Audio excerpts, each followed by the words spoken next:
அனைவருக்கும் வணக்கம். எங்கள் 5ஆம் வகுப்பு மாணவர்களோட ஃபேர்வெல் பார்ட்டியை பாருங்கள். அந்த குழந்தைங்க எங்களையே எப்படி கண்ணை கட்டி சர்ப்ரைஸாக உள்ளே கூட்டிகிட்டு போகிறாங்க பாருங்கள்.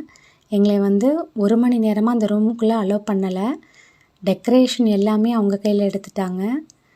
எல்லாமே அன்னைக்கு அவங்க தான் எங்களுக்கு அப்படிங்கிற மாதிரி அவங்க இத்தனை நாளாக எங்களோட பேச்சு கேட்டுட்டு இருந்த அவங்க இன்றைக்கி அவங்களோட பேச்சை நாங்கள் கேட்டோம். ஒவ்வொரு குழந்தை முகத்துலேயும் ஸ்கூலை விட்டு போகிறோமேங்கிற ஒரு இது இருந்தாலுமே எங்களுக்காக அவங்க பண்ணுறதை நினச்சி அவங்க பாருங்கள், அவங்களோட சந்தோஷத்தை அந்த பாடல் பாடும்போது பாருங்கள், குழந்தைங்க எங்களை பற்றின பாடல் ஒன்று பாடினாங்க. அதை கேட்குறதுக்கே ரொம்ப வியப்பாக இருந்தது. ஏன்னா அவங்க 1ஆம் வகுப்பு சேரும்போது பிஞ்சு குழந்தைங்களா எதுவும் தெரியாமல் அப்படியே எங்களை பார்த்த பார்வைகள் பயந்து போய் இப்போ அவங்க இருக்கிற அந்த க்ரியேட்டிவிட்டி படைப்பாற்றலை பாருங்கள். ஒவ்வொரு குழந்தைக்கும் அந்த டெக்கரேஷன் ஃபுல்லாமே நாங்கள் பண்ணவே இல்லைங்க, எல்லாமே குழந்தைங்க தான் பண்ணாங்க. அவங்களோட க்ரியேட்டிவிட்டி எவ்வளோ வளர்ந்துருக்கு, எவ்வளோ மெச்சூரிட்டியாக இருக்காங்க எங்கள் குழந்தைங்க அப்படிங்கிறத பார்க்குறது எங்கள் பிள்ளைங்க எப்படி வந்திருக்காங்க. உண்மையாலுமே பயங்கர சந்தோஷமாக இருந்தது.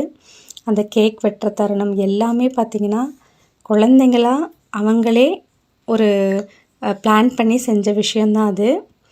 அந்த குழந்தைங்களுக்கு நாங்கள் சொல்கிறது என்னென்னா, எங்கள் குழந்தைங்களே, உங்களோட இந்த அழகான பயணம் தொடங்கின நாள் நேற்று மாதிரி தான் இருக்குது. இன்றைக்கி நீங்கள் ஒரு முக்கியமான மைல்கல்லை தாண்டி போயிட்டுருக்கீங்க. உங்களை பிரியறது எங்களுக்கு கஷ்டமாக தான் இருக்குது. இருந்தாலும் அது உங்களோட முன்னேற்றத்திற்கான பாதை அப்படிங்கிறதுனால நாங்கள் அதை ஏற்றுக்குறோம்.